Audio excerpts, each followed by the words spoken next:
نبی پاک صلی اللہ تعالیٰ علیہ وسلم کے صحابہ میں حضرت ماعز اسلمی کا نام ملتا ہے، ایک صحابی تھے۔ یہ ایک دن روتے ہوئے بارگاہ رسالت میں آپ صلی اللہ علیہ وسلم میں آئے، کہا آقا مجھ سے گناہ ہو گیا ہے۔ حضور نے فرمایا کیا ہوا؟ کہا کہ میں بتا نہیں سکتا۔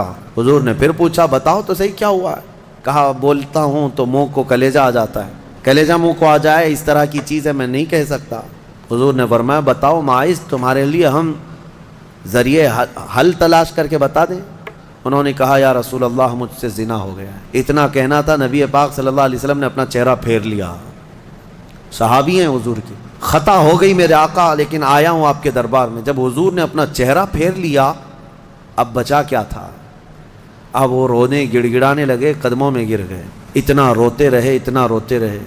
اسی کو شاید امام اہل سنت فاضل بریلوی نے ترجمانی میں اشعار میں یوں کہا ہے، یا رسول اللہ تجھ سے جو منہ چھپاؤں تو کروں کس کے سامنے؟ کیا اور کسی سے توقع نظر کی ہے؟ بد ہیں تو آپ کے، بھلے ہیں تو آپ کے، ٹکڑوں پہ یہیں کے پلے ہیں، رخ کدھر کریں؟ نبی پاک صلی اللہ تعالیٰ علیہ وسلم نے پھر ان کو اٹھایا اور پوچھا بتاؤ ہوش میں ہو، ہوش و حواس میں کہہ رہے ہو؟ حضور نے جب پوچھا کہا ہاں میں ہوش و حواس میں کہہ رہا ہوں۔ کہا تمہیں کوئی بیماری، کوئی غشی، کوئی نشہ تو نہیں؟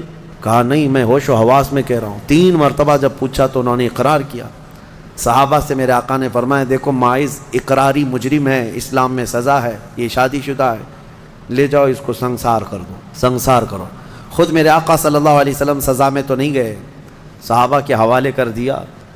اب وہ مدینے میں ایک پہاڑی ہے جبل انم، وہاں پر لے جایا گیا اور پہاڑ کے اوپر سے ماعز اسلمی کو ڈھکیل دیا گیا۔ وہ لڑکتے ہوئے نیچے آئے، تھوڑا سا بہت اونچی پہاڑی نہیں ہے، وہ چھوٹی پہاڑی ہے۔ پھر وہاں سے جتنے صحابہ تھے ان سب نے پتھر مارنا شروع کیا اور سب اتنے پتھر برسائے گئے تھے کہ ماعز اسلمی کی روح نکل گئی، انتقال ہو گیا، زخمی حالت میں تھے۔ جب واپس آئے میرے آقا صلی اللہ علیہ وسلم غمگین تھے۔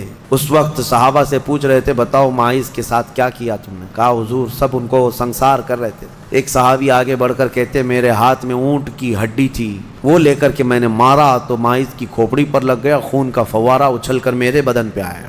میں نے یہ کہا یہ کس پاپی کا خون لگ گیا، یہ کس خطاکار کا خون لگ گیا؟ میں کپڑے جھاڑ کر کے باہر آ رہا، میرے آقا صلی اللہ تعالیٰ علیہ وسلم کو بڑا غم ہوا، کھڑے ہو گئے، کہا یہ جملہ مت کہو، ماعز نے موت سے پہلے سچی توبہ کر لی۔ سزا تو دینی ہی تھی، اسلامی حکومت ہے تو سزا دی جائے گی، صرف توبہ کافی نہیں ہے۔ توبہ کر لی لیکن اب اس کے لیے برا جملہ مت کہو۔